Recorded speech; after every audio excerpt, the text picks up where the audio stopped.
الأصدقاء salam alaikum, bonjour ou bonsoir les amis, j'espère que vous allez bien partout où vous vous trouvez.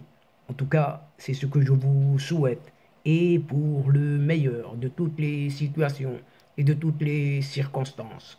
Bienvenue sur votre chaîne Bled Maghribia qui attend comme toujours vos encouragements qui nous font beaucoup de bien et dont nous avons bien sûr beaucoup besoin. Merci aussi pour vos commentaires, vos gentils commentaires, vos précieux conseils, ainsi que pour vos compliments. Mais n'oubliez pas de vous abonner surtout pour recevoir les dernières infos de votre chaîne, en quelque sorte pour rester tout le temps branché avec nous. الأصدقاء نتمنى تكونوا بخير وعلى خير أينما كنتم. أهلا وسهلا بكم ومرحبا بكم في قناتكم. Cette séquence vidéo évoque cette fois-ci pour vous et rien que pour vous ce 48e anniversaire de l'annonce d'une certaine marche, pas n'importe laquelle, non, la marche verte qui s'est avérée telle une mise sur les rails d'un certain développement.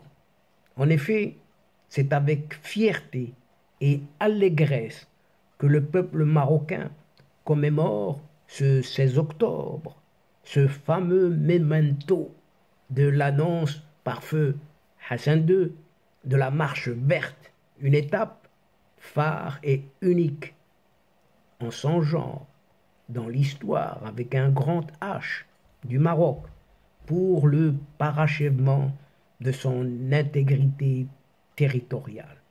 En effet, depuis le 16 octobre 1975, la date de l'annonce de la marche verte et cet événement pacifique produit un élan patriotique inégalé chez les Marocains et les Marocaines. Suivant la confirmation par une certaine CIJ, la Cour internationale de justice de la Haye aux Pays-Bas, de l'existence des liens juridiques et d'allégeance entre les sultans du Maroc et les tribus sahraouis, que cette marche a eu lieu. La Cour internationale de justice de la Haye a jugé que le Sahara n'a jamais été terra ni lius, et qu'il y avait des liens juridiques d'allégeance entre ce territoire et le royaume du Maroc. Cela dit, le monde entier a reconnu que le Sahara était en notre possession depuis très longtemps. Le monde entier a reconnu qu'il existait des liens entre le Maroc et le Sahara qui n'ont été altérés que par le colonisateur, avait souligné déjà feu roi Hassan II, notant qu'il ne nous reste donc qu'à entreprendre une marche pacifique du nord au sud pour nous rendre au Sahara et renouer avec nos frères. Quelques 350 000 participants, tout de même, ont répondu à cet appel, dont 10% de femmes. Ils ont entamé cette marche pacifique en brandissant le Saint-Coran et le drapeau national, avec un patriotisme hors du commun, disons même hors que pareil. À cette occasion, Abdeslam Nouiga, professeur d'enseignement supérieur et chercheur en histoire, qui a rappelé la symbolique de cette fête pour les Marocains, les Marocaines, mais aussi la dynamique qu'elle a enclenchée pour les provinces marocaines du Sud. Pour lui, cet événement historique a eu un grand impact, aussi bien au niveau national, régional qu'international, marquant un tournant majeur pour l'intégrité territoriale du Maroc. L'annonce de la marche verte le 16 octobre 1975 a été un moment décisif dans la lutte nationale pour l'unité du royaume et de son peuple. nous dit cet historien Abdeslam Nouiga. De plus, ajoute Abdeslam Nouiga, la confirmation de la Cour internationale de justice de La Haye était un facteur déterminant dans la décision marocaine de récupérer ces terres sahariennes qui étaient sous domination espagnole depuis 1884.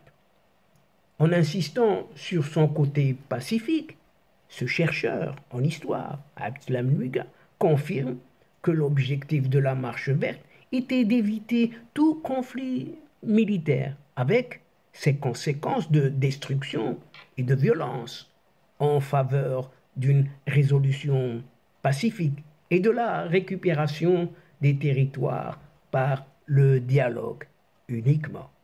La marche verte, il y a 48 ans, a ouvert la voie au développement des provinces sahariennes réintégrées, dépassant les séquelles de la période coloniale et les mettant sur les rails du processus de développement économique, d'infrastructures, de services sociaux et bien d'autres domaines encore au même titre que les autres régions marocaines. C'est ce que réitère Abdeslam Nouiga. Aujourd'hui, 48 ans après l'annonce de la marche verte, les provinces sahariennes marocaines ont acquis une position économique nationale, africaine et internationale importante. Grâce à la participation de la population locale dans tous les projets et autres initiatives, et aussi grâce à la reconnaissance américaine de la marocanité du Sahara. Le soutien de l'Espagne au plan d'autonomie et l'ouverture des consulats d'une trentaine de pays dans les villes de Dakhla et de Laayoune confirment bel et bien la reconnaissance internationale de la souveraineté du Maroc sur son Sahara. En conclusion, Abdeslam Nouiga insiste sur la symbolique de cette journée pour le royaume du Maroc, en disant que les Marocains commémorent l'anniversaire de l'annonce de la marche verte en tant qu'événement historique qui marque les pages mémorables de la lutte pour la récupération du Sahara et les préservations de l'unité territoriale du pays. C'est une date qui restera gravée à jamais dans la mémoire historique. En tout cas, c'est ce que confirme fièrement Abdeslam Nouiga. Et c'est là-dessus que se termine cette séquence, tout en vous disant à une prochaine fois, Inch'Allah, tout en vous retrouvant avec un immense plaisir. Mais n'oubliez pas de vous abonner, de faire abonner vos proches, vos connaissances, vos amis, et pourquoi pas les membres de votre famille, tout simplement, pour recevoir les toutes dernières infos de votre chaîne, tout en vous remerciant pour votre suivi, pour votre fidélité. Mais n'oubliez pas de partager aussi autant que vous pouvez le faire, là où vous êtes tout simplement, parce que la chaîne a besoin de vous. الأصدقاء وصلنا إلى نهاية هذه الحلقة، وقبل موعد آخر للمرة القادمة إن شاء الله لا تنسوا الاشتراك لتصلكم الفيديوهات أخرى، ونشكركم على مشاركتكم للمتابعة. L'instant est juste arrivé pour vous dire au revoir les amis et à la prochaine fois Inch'Allah. الأصدقاء السلام عليكم ورحمة الله وبركاته. مع السلامة.